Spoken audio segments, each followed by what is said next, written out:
gente já falou das perguntas que mandaram aqui da alergia, do estômago, diabetes. Enquanto isso, eu vou pegar esse livro aqui, porque eu quero começar a mostrar essas maravilhas que eu já li muitos. E hoje são seus. Olha que espetáculo. Está aqui à disposição. É analista quântico que vier aqui na Universidade Quântico, pode manusear, mas depois vai comprar, tá? Esse é o Linguagem do Corpo, volume 1. Isso, gente, olha, em consultório, na vida, no autoconhecimento é uma pérola, porque dá um chacoalho. Esta mulher, ela fala o que significa, mas ela conversa com você, diz, olha, larga a mão de ser infantil e de ficar querendo as coisas do seu jeito. Se comunica assim, diga o que você quer, queira o que você disse. Então, dá uns chacoalhos que não só identifica, mas ajuda as pessoas a fazerem mudança. E aqui está em livro, né, que é legal. Além de poder vir em palestra, fazer consulta e conhecer o Instituto Linguagem do Corpo. Instituto Linguagem do Corpo. É Instituto Brasileiro de Linguagem do Corpo, Como que é o site? é o www.linguagemdoccorpo.com.br. É fácil, é o nome do livro. No métodoquanto.com.br, Universidade Quanto, vocês vão começar a saber dela mais. Mas esse livro aqui é muito legal, esse é um que eu quero mostrar. Também tem o Linguagem do Corpo 2, que cobre aspectos estéticos, mas tem um especial aqui que fala da obesidade, que eu vou mencionar.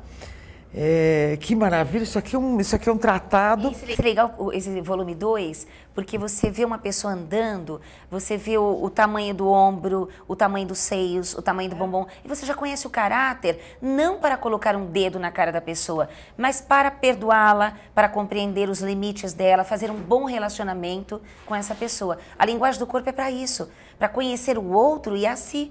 E conhecer que você não pode forçar a barra com uma pessoa. Quando eu olho, por exemplo, eu brinquei, né? A gente foi num restaurante e veio uma garçonete com a testa bem pequenininha. Que não significa burrice. Significa que ela tem contatos mais sutis com a vida e não com o mundo material. E ela, eu falei, olha, eu quero arroz, batata, água com gás e tal. Ela escreveu. Pensei que ela tivesse escrito. E ela falou assim, a senhora quer beber o quê? Aí eu olhei na testa, porque eu tinha acabado de falar que eu queria água com gás. Então, na hora que eu olhei para a testa dela e vi que era uma testa estreitinha, eu passei a respeitá-la, eu passei a falar com mais cautela, porque ela estava desatenta. Todo mundo que tem a testa pequenininha, ele é ansioso, não é burro, é ansioso. Você começa a falar, ele acha que já sabe o final. E ele, é claro, vive a vida interpretando e distorcendo, que é onde tem os conflitos nos relacionamentos. Uma testa igual a sua, quer ler? Quer ler? Quer ler? Lê, por favor, vamos ler. Vou dar aqui, ó, ler o rosto, porque isso é bacana. Oval, que significa aquele que é desconfiado. Ele não fica acreditando em qualquer coisa, ele quer ter certeza absoluta para poder tomar uma atitude. Sua testa, ela chega a ser arredondada na base, que é a emoção. Você se trabalha demais, Cláudia, para não colocar a emoção em primeiro lugar. Mas essas linhas na horizontal que estão na sua testa... Desde menina. Pois é, simboliza então que desde pequenininha você sempre foi a cabeça dos lugares onde você frequentou, morou e tudo. Sempre pensando demais em solucionar tudo para você e para todo mundo. É uma canseira muito grande. Agora, a sua sobrancelha é forte, alto grau de sexualidade e de agressividade. Que com certeza, com toda esse seu know-how, você está colocando sua agressividade para construir coisas boas. Esses dois biquinhos que você tem no meio da sobrancelha, eu estou expondo, hein? Mostra fantasias sexuais, que com certeza... Daquelas piscadinhas. Com certeza, a sua sexualidade, a libido, essa energia, você trabalha para uma sedução sublime, que é claro, você tem sua sexualidade, como de todas as pessoas, mas você está trabalhando, jogando em cima de projetos, porque a libido não é só para a cama, a libido é para dançar, para construir, trabalhar, cantar, escrever, a libido é para isso também. E a serviço dessa decisão de ter relações de qualidade, de alto padrão, de desenvolvimento de pessoas, e de respeito num nível muito... Isso. A gente não precisa de nada nem de ninguém, a gente só escolhe estar com as pessoas quando a gente pode, né? Então isso que fica a serviço disso, Deus que me permita, né? Mas é a lei do universo, semelhante atrai semelhante. E por mais que a gente pense que a gente é que está ajudando uma pessoa, na verdade, a pessoa chegou até nós para ensinar a dor dela, para a gente ver a nossa dor na dor dela. E você tem lábios carnudos. O que significa isso? significa uma afetuosidade muito grande. Uma pessoa que você com certeza é uma mãe carinhosa. Você pode ser briguenta, porque a sua sobrancelha é baixa, mas os lábios mostram essa coisa de ternura com filhos ou com crianças. Tipo Angelina Jolie, Brad Pitt, você vê quantos filhos eles têm? Quantas crianças eles cuidam? Pessoas de lábios finos são pessoas mais mentais, intelectuais, menos afetuosas, porque elas querem que a criança estude. Você quer que ela estude, mas você quer abraçá-la. Você quer que ela te abrace. Você quer que ela curta aquela coisa da sinestesia. E você tem as bochechas, elas não são avantajadas. Que é engraçado que entra em conflito com o seu dedo do pé. Que eu olhei, claro, né? Que aquele dedo do lado do dedo do pé, do dedão, quando ele é maior, é porque a pessoa é autoritária. Mas as suas bochechas não são de autoritária. Então significa que você é uma grande comandante. Você comanda com carisma. Com carisma. E o seu tipo de queixo mostra que você detesta ser criticada, porque você é perfeccionista. E por que alguém vem e coloca o dedo em cima, ao invés de ver o lado bom, vem logo falando o lado ruim? Então você não suporta essa coisa da pessoa olhar o lado negativo. Poxa, vamos construir. Então você fica muito incomodada com isso. Verdade isso aí? Dentes, né? Vamos dizer assim, quando eu analiso os dentes, muita gente fala, Cris, mas esses dentes não são meus. Como não? Você comprou, é teu, né? Então, os seus dentes mostram de uma determinação muito grande. Eu acho que não tem ninguém que derrube você. Eu acho que você só seria derrubada, não é? Você só seria derrubada pelo coração, pelo sentimentalismo exagerado. Então, cuidado nos relacionamentos com os homens, porque eles poderiam derrubar você, mas você está muito... Pega eu. Você está mais forte, né? Mas você se trabalhou para isso, porque homem derruba você. E não é o homem, é o amor. Né? E você é uma mulher que, pelo amor de Deus, você não pode parar.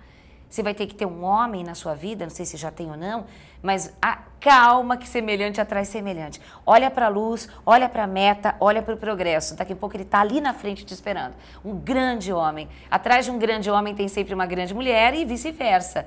Então essa pessoa, ela precisa merecer você. Não adianta o cara encostar em você. E eu estou falando para a TV. Não, tem muito homem folgado pra caramba. Ver uma grande mulher quer encostar, quer ficar na sombra. E vem com lábia, né? Vem com lábia e você é sensível. Cuidado. Isso das mulheres, Cris, assim, antes de a gente voltar, eu quero voltar naquela diabetes, falar um pouco dos livros aqui. A gente tem obesidade, dor de cabeça, bárbaro. Isso aqui tem uma possibilidade de meditação junto com esse livro. Essa mudança das mulheres num outro papel, né? Trabalhando, e houve uma mudança nos últimos 50 anos que é absurda, na prática, na vida. Como é na vida? Olha, Cláudia, eu vou te falar uma coisa.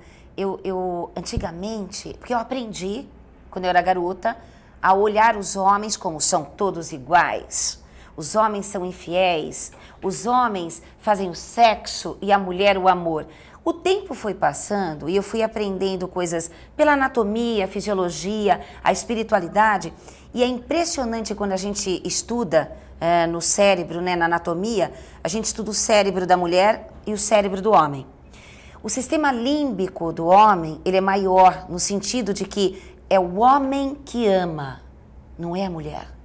A mulher, ela é hormonal. Agora, por que o homem tem essa imagem que vai para o sexo? O homem é o que mais sofre por amor, não a mulher, que ela faz escândalos e logo está com outra pessoa ou se dedicando à família, aos filhos para esquecer. O homem não vive sem a companhia de uma mulher, um carinho, um sexo, uma atenção, uma conversa. Uma mulher sobrevive. E aí eu fui vendo, estudando lá para trás, milenar, as grandes amazonas. Na verdade, as mulheres hoje estão voltando a ser o que eram. Porque quando chegou a antiga Igreja Católica, ela teve que esmagar a mulher, porque a mulher, ela é que estava destruindo as grandes civilizações pela sexualidade e pelas manipulações hormonais. Quando os guerreiros botaram um limite nisso. Botaram um limite nisso e tiraram Lilith do Adão e colocaram a Eva, porque não tinha Eva, era Lilith, e a Lilith era uma amazona. A Lilith era uma grande mulher, e isso está na primeira Bíblia, trancafiado dentro do Vaticano. Então a gente visita muito Roma, aquela coisa. Então, como é que você vai falar isso para as igrejas? A gente não está querendo modificar nada ou tirar a fé das pessoas, está querendo mostrar que essa ideia que colocaram na cabeça das mulheres é para que elas se amansassem. Por que as mulheres têm problemas no útero? O útero representa a criatividade dela, os hormônios da satisfação pessoal. Quando a mulher tem mioma, significa que ela está anulada. Ela faz tudo, ela trabalha, ela faz tudo para todo mundo e ela não se dá mais direitos pessoais. Por quê? Porque ela sente uma culpa que foi inserida nela já na genética lá atrás. As antigas do Cairo, né, as egípcias, há milhares de anos, elas é que comandavam todo o comércio. O que é Helena de Troia? A Cleópatra. Todas essas mulheres e outras mais que se inseriam, a Nefertiti, que acabou revelando o lugar secreto de Akhenaton, mataram o próprio marido e uma ideia de monoteísmo muito grande, porque elas se relacionavam. Então tiveram que tirar isso das mulheres. Então quando você me pergunta, essa coisa das mulheres hoje encontrarem um caminho, se fortalecer, não, está vindo de dentro delas o poder. Em palestras. Natural, tanto porque é tão rápido, né? É rápido porque está aí. Exatamente. E as palestras que eu ministro, tem sempre muito mais mulheres do que homem. Então todo mundo fala assim erradamente, os homens não vêm porque eles são materialistas. Não, as mulheres vão porque é elas que precisam. É elas que estão buscando inconscientemente para ter um autocontrole. Porque o que é a TPM? O que é o hormônio 1 em latim? É hormônio, é humor. Então, toda mulher que tem o calor da menopausa é a mulher que ela não dá altas gargalhadas feliz. Ela é controladora, responsável, sobrecarregada. Então, os hormônios estão em baixa. Então, uma mulher que não consegue ganhar peso contra as mulheres e os homens que têm dificuldade de perder peso. Eu achei muito interessante essa cobertura e uma provocação para você, né? Claro, claro. Porque, então, o brasileiro tem mais questões com a mãe do que com o pai, né? Como é que a história não consegue ganhar peso? Vamos lá. Porque assim, trabalhando com o princípio do taoísmo, que é o yin e o yang, nós sabemos que yang é o para fora, é o pai, é a ação, é músculo, é magreza. Tudo que é gordo, parado, energia, introspecção, à noite, o inconsciente é yin, é mãe. Então nós sabemos que quando a pessoa engorda, ela está com ambivalência, amor e ódio nessa corrente com a mãe. E quando ela não engorda, ela tem ambivalência com o pai. O pai rejeitou essa criança no dia do nascimento. Depois tudo passou, ele aceitou, amou, morreu, sumiu, não importa. Mas a criança recebeu aquilo no inconsciente. A criança chegou ali, o pai estava de calça curta, queria um menino, era uma menina era um menino. Exatamente. Mais uma boca para alimentar. E ainda que fosse uma coisa passageira, isso ficou registrado. Ficou registrado. A conexão hormonal, as ondas eletromagnéticas, como eu falo, as crianças de 0 a 7 anos e meio, elas captam todo o emocional da mãe. Quando elas estão doentes, é a mãe que tem que ser tratada. No Oriente, a gente tem populações super mais magras. A relação paterna ali é generalizadamente... Eles são frios. Os pais.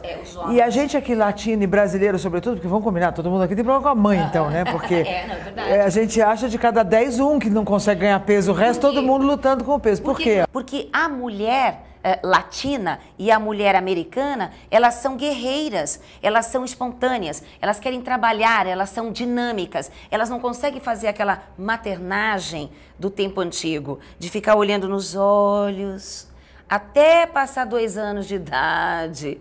Não, ela quer ir trabalhar, ela não olha nos olhos. Ressentimento aí de mamãe, que é oral também, oral. Né? Porque a gente é muito sinestésico, muito... Por que seca o leite? Ai, secou o leite. Porque essa mãe é dinâmica. Ela fez secar. Claro. Ela fez. Eu amamentei 3 filhas e com luta, porque já como escritora, já numa época da vida, mas graças a Deus eu amamentei as 3 e vi como você tem que querer, essa coisa tem que... E ela fica, né? Tem que ficar ali. Fica. A Júlia Tedeschi Cordaro pergunta qual é o significado de ácido úrico e renite. Renite já respondemos, já nos antecipamos aqui. E ácido úrico? Partindo do princípio que nós falamos da bexiga há pouco, que é a tristeza, né, as lágrimas contidas, quando aparece o ácido úrico nos pés, nas mãos, bom, ele está se manifestando, mostra tristeza e raiva, indignação arrastada por muito tempo. E provavelmente, normalmente eu encontro muitas pessoas que ao mesmo tempo que tem o ácido úrico, tem também problema na mandíbula, que significa sentimento de vingança. Isso é aqui no ATM. Ó, quando tem que pôr aquele aparelhinho do bruxismo? Isso, além disso, às vezes... Prestando atenção aí. E a pessoa fala, imagina, eu não sou vingativa. O que é vingativo? Olha os pensamentos de um vingativo. Ele pode não ir lá fazer a coisa, mas ele pensa assim, o mundo gira. Deus está vendo, né? Isso são sentimentos de vingança. E aqui tem probleminha. O trigêmeo também tem a ver com o sentimento de vingança, né? Tem a ver com o sentimento de vingança. Que une a dor de dente, de ouvido, não quero escutar ninguém, e os dentes mostram as decisões. Não posso tomar minhas decisões porque não me permitem. Então ele acaba não fazendo nem o que os outros querem e nem o que ele quer. Daí a dor do tridente. Deixa eu mostrar esse livro aqui para vocês e engrenar a pergunta da dor de cabeça. Tá. E da enxaqueca, mais precisamente. Esse livro da dor de cabeça é sensacional. Já tive pacientes, clientes, familiares.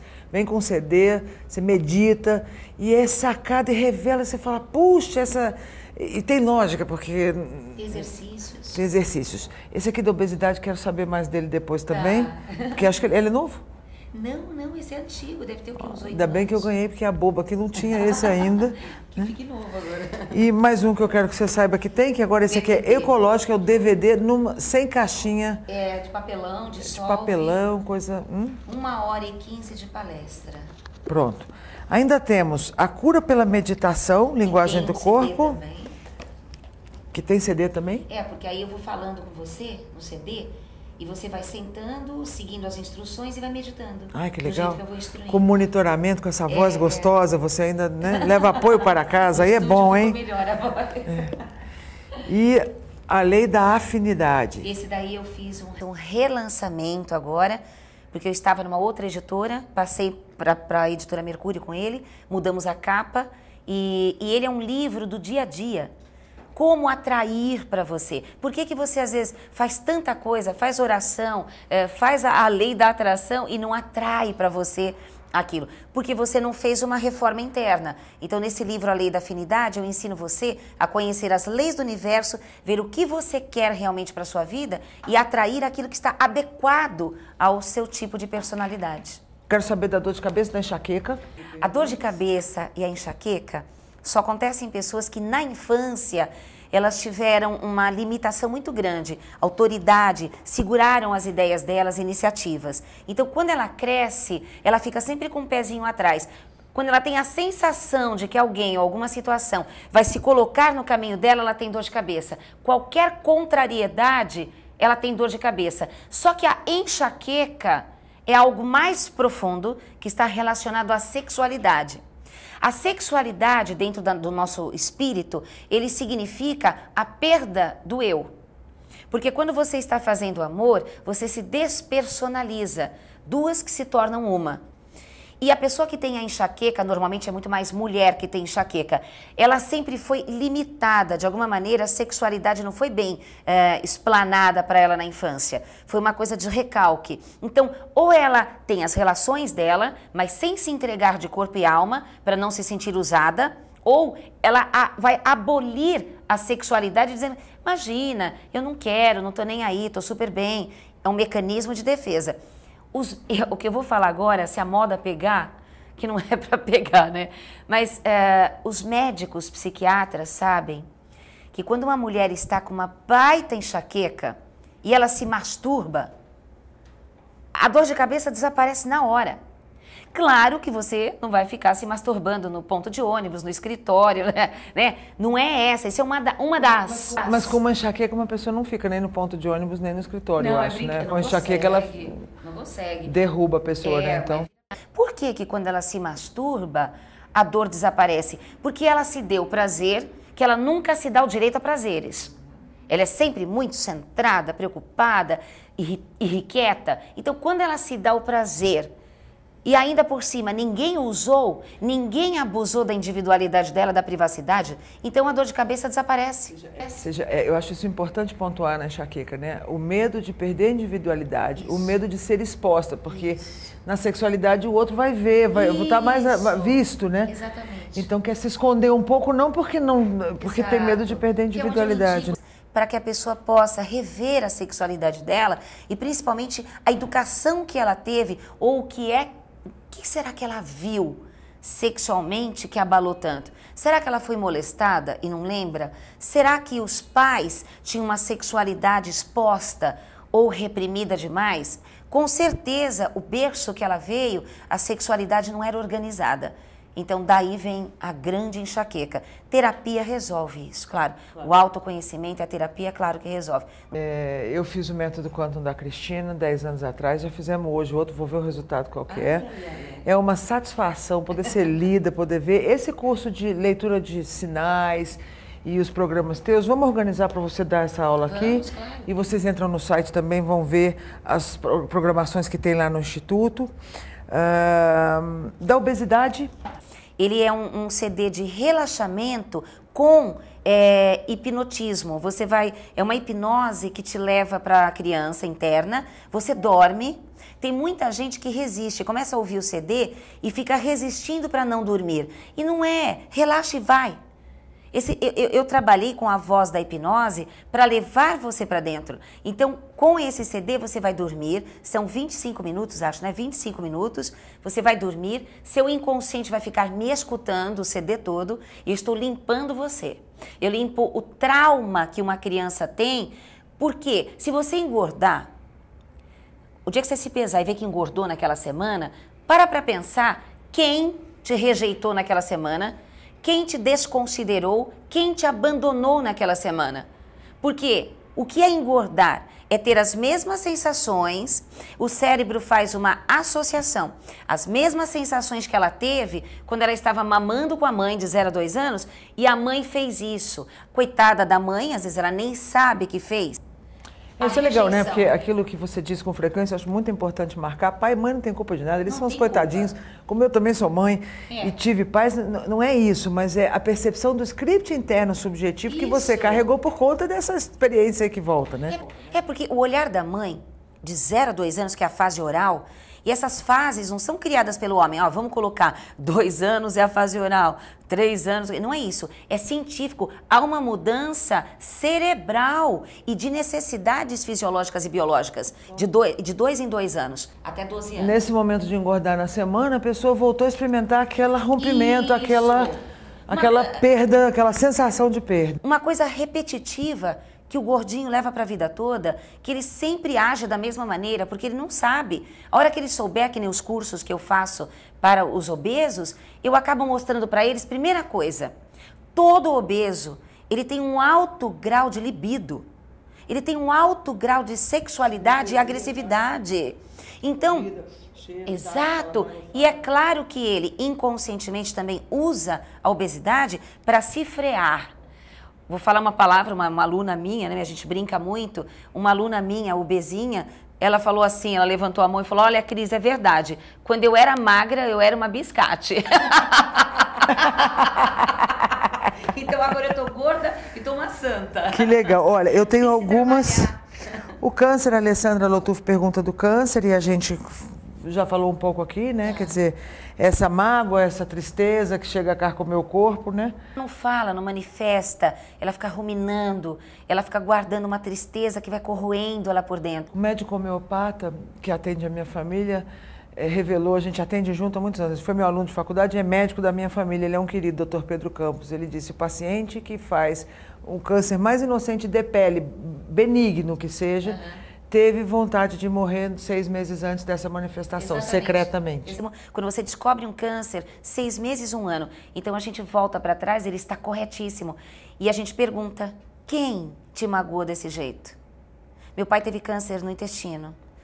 E eu falava para ele assim, pai, você tem uma tristeza muito grande com o seu ex-patrão. Não, tal. Bom, falei, pai, vamos ajudar? Vai lá, fala com ele o que você pensa, sai do emprego, vamos fazer a radiestesia, marcamos a cirurgia pelo mapa astrológico e o câncer tinha quase tomado o intestino todo dele, que o intestino representa a sua sustentação de vida, o passado e também a tudo que você se dedica de carreira. O órgão onde acontece é muito importante também. Claro, né? Exatamente. Então nós fomos trabalhando o meu pai no sentido dele se sentir útil novamente. Meu pai com 75 anos, aí ninguém sabia se ele ia aguentar anestesia geral. Aí eu sei que nós fomos trabalhando com reiki, com vários trabalhos de hipnose, para ele eliminar essa coisa de ele ter se sentindo humilhado no emprego, né? Porque essa é a questão, né? Olha, eu fui humilhado. Fui humilhado no emprego, eu passei uma tristeza, me senti invadido. Bom, isso, mais que tudo, são fatos. Passou isso, está passando isso. Agora, o que a gente faz com isso para não ficar naquele script inferior é que é muito importante. Porque, desculpa, pisa leve, olha para frente, respira que é grátis para trabalhar em outro padrão para você não ficar escravo dessa coisa a ponto de adoecer, né? A própria pessoa... Isso é nossa responsabilidade, né, Cris? Mas a pessoa que se dedica só a uma coisa a vida toda, se ela perder aquilo, ela vai ter câncer. Ela não tem aonde correr para colocar o coração dela. Ela não estava se dedicando a nada. Começar algo novo agora, dentro dessa depressão, você não consegue começar algo novo. Por isso que a gente tem que andar na paralela. Se dedicar a um trabalho, se dedicar à família, a um serviço nobre. Uma delas saiu fora, você cai em depressão, mas aquelas outras duas te seguram. Agora, a gente aconselha as pessoas que têm câncer. Começa algo novo, corta, mas a pessoa está caída. Ela não tem força, porque ela nunca pensou em trabalhar com outras coisas. Depois que a casa já caiu, é mais difícil, mas não é impossível. Não é impossível. Nunca desprezemos pequenos avanços. Exato. Todos os seres vivos começam pequenos e se desenvolvem no tempo. Então, a recuperação e esse tipo de estímulo de pensamento também tem que ser levado a sério. E foi o que aconteceu com meu pai, porque nós colocamos ele para ser contador, porque ele é um grande administrador na minha empresa, e que ele é útil até demais. Eu, sem ele, não é que eu coloquei porque ele é meu pai. E ele está trabalhando. Bom, o lance legal é assim, com tudo isso que ele foi trabalhando, porque ele é muito facinho. Você fala planta bananeira, ele planta. Porque tem gente que você fala, vai fazer isso. Ah, não acredito. Meu pai não, ele acredita em tudo. Quando ele foi fazer a cirurgia, que o médico levaria 5 horas para a cirurgia, levou 1h30 e tinha só 18 centímetros do câncer. Não estava mais tomado o intestino todo, porque ele fez o câncer regredir. E ele já estava se sentindo útil outra vez. E já estava, ao mesmo tempo, cortando o passado. Ele sonhava direto com o passado. Ele tinha sonhos de noite com o antigo emprego. E hoje, ele não sonha mais, ele sonha só com as contas de hoje. Ele sonha que ele está trabalhando agora. Acabou o passado. Quando você sonha, vira e mexe, você sonha com o passado, ou alguém do passado, é bom começar a se trabalhar. Porque pode ter uma doencinha lá na frente te esperando. Ó, que legal. É. Diabetes, que eu fiquei devendo. O diabético, ele tem uma necessidade muito forte de segurar as pessoas que ele ama. Por quê? Para ser diabético, ele teve que ter no passado muitas tragédias. Teve que ter uma vida muito difícil. Você não se torna diabético se não teve vida difícil. Essa coisa da hereditariedade, porque vovô era diabética, parará, é bobagem. O hereditário nada mais é do que repetir o padrão mental da pessoa que teve a doença. E qual é o padrão mental do diabético? Ele tem 3 sistemas negativos. Que em terapia, se você tirar esses 3 sistemas, a diabetes acaba completamente, mesmo a tal da hereditária. E os médicos ficam perplexos. Porém, quando você chega num diabético e tenta tirar isso dele, ele nega. Porque ele está usando a diabetes inconscientemente para controlar pessoas. E aí o diabético fica com raiva, porque eu estou estragando uma brincadeira dele. Todas as doenças, sem exceção, mesmo aquelas de pessoas com idade que dizem, ah, não, esse reumatismo é da idade. Não é da idade. Está segurando alguém. Lá no meu consultório, quando alguém leva alguém para terapia, um marido levou a esposa para terapia, eu já sei que ela tem problema com o marido. Um filho levou uma mãe para terapia, eu sei que este filho é que tem problema e ela com ele. A pessoa que você cuida e aquela que cuida de você, é ela que está tendo que ter o resgate.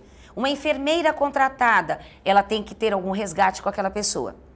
Então, no caso do diabetes, a pessoa tem 3 sistemas negativos. Primeiro, só fala do passado, conta 10 vezes para a mesma pessoa a mesma história do passado. Se não conta, fica lembrando, como se fosse a coisa mais natural do mundo.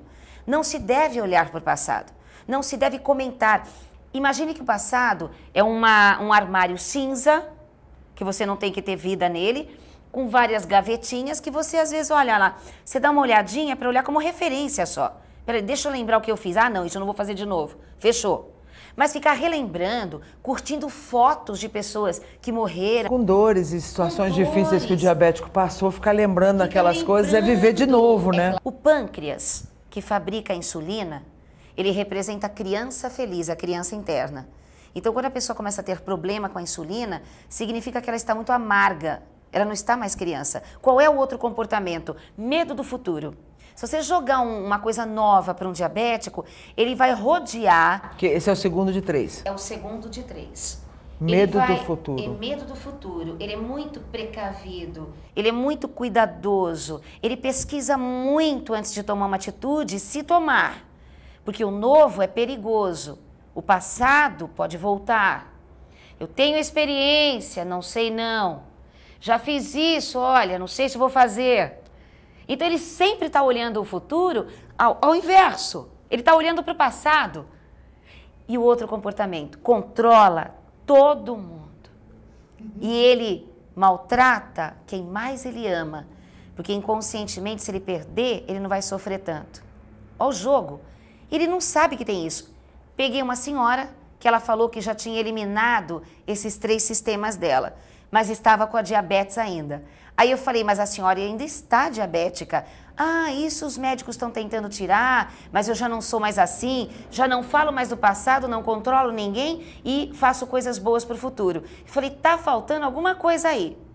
Dito e feito, dei uma vivência, uma viagem astral, de passear numa nave, brincando, todo mundo num paraíso, nananã. Todo mundo foi na viagem astral, ela não. Aí todo mundo abriu o olho e eu falei, e você? Ela falou, não fui. Falei, por que você não foi? Porque eu não acredito nessas coisas. Aí eu disse, peguei você. Você matou sua criança. Você não brinca mais. Isso aqui, exato, isso aqui era só uma brincadeira. Por que você não participou? Por que você não foi viajar que nem uma criança com a gente? Tá aí, o adulto que tá aí dentro de você matou sua criança. Vai fazer terapia para voltar a brincar com cachorro, subir em árvore, rolar na terra e participar. Vamos, vamos. Vamos passear? Vamos. Vamos viajar? Vamos. Matou a diabetes. Yes! Márcia Florim, por que acontece o efeito refluxo nos adultos? O que eu falei há pouco sobre o estômago? O estômago é aquele que recebe o novo, né? Digere e manda para o restante, e o restante vai até mandar embora, virou passado. Toda pessoa que tem refluxo, ela não aceita o novo. Ela não aceita certas pessoas do convívio dela. Ela não aceita o que estão fazendo. Ela não concorda com o sistema. Ela não concorda que ela tem que ficar presa ali. Ela não concorda... Esse estado de coisa que está na vida dela, ela não está... Ela está voltando, ela está rejeitando. E a criança de 0 a 7 anos e meio, quando tem o refluxo, não é normal toda criança ter refluxo. Tem muitas mães que falam, meu bebê, ele baba um pouquinho, mas não tem o refluxo. A mãe é que está sentindo uma revolução interna, porque ela queria sair e por amor ela não pode. Ela está rejeitando a situação da maternagem, não a criança. Uma pessoa, né? Não mas pessoa. A situação toda. Ela não aguenta, mas ela está saturada. O Marcos Nascimento, nosso Marquinhos do Quack, pergunta da questão da enxaqueca está associada ao orgulho. Sim, né? De você não... Porque, na verdade, o orgulho é assim, eu não me conheço. Eu sei que se eu ceder, eu serei invadido. E se eu for invadido, eu serei destruído. Se você se conhece, você nem liga. Vão dormir em cima da sua cama, você deixa. Vão pegar nas suas panelas, você deixa. Vão abrir sua geladeira, você deixa. Mas você conhece o seu limite. Você fala da coisa... Fora! O orgulhoso, ele já bloqueia, pá! Porque ele não sabe o que fazer se invadirem a vida dele e tomarem o coração dele. Ele não sabe o que fazer. É o frágil. É o derrotável. O orgulhoso e o prepotente, o arrogante, é o que é fácil derrotar. tem um pontinho fraco ali. Então ele fica duro. Isso aqui, a gente quer passar a semana inteira aqui, né? Mas não dá pra gente passar a semana inteira, então vocês vão voltar aqui. Eu quero agradecer de todo o coração a luz que você é, o que você traz para a humanidade, para as pessoas. Eu que agradeço. E agora para o universo quântico. Isso. Não dá pra gente passar a semana inteira, então vocês vão voltar. Olha, e começar a Semana do Autoconhecimento 2011 com você é maravilhoso para nós. Agora eu vou olhar teu quanto Tá bom. e continuamos juntos. Como a gente faz lá em Bali, que acabamos de chegar de Bali, né? Com a formatura, eles falam Suk Somon, muito obrigada, Suk Somon, que é de agradecimento. Obrigada. Então, eu que agradeço. Obrigada. Fica com a gente. Ó, sexta-feira eu vou fazer um live Twitch Cam e vou avisar pelo Twitter como é que vocês fazem pra gente fazer esse bate-papo, falando de física quântica, dubi-dubi-du, é fazer e ser, misturar as duas coisas. Amanhã tem palestra, quarta-feira, quinta-feira tem Ana Dávalos, artigo, um monte de coisa. Fica ligado no site, Semana do Autoconhecimento 2011, começou.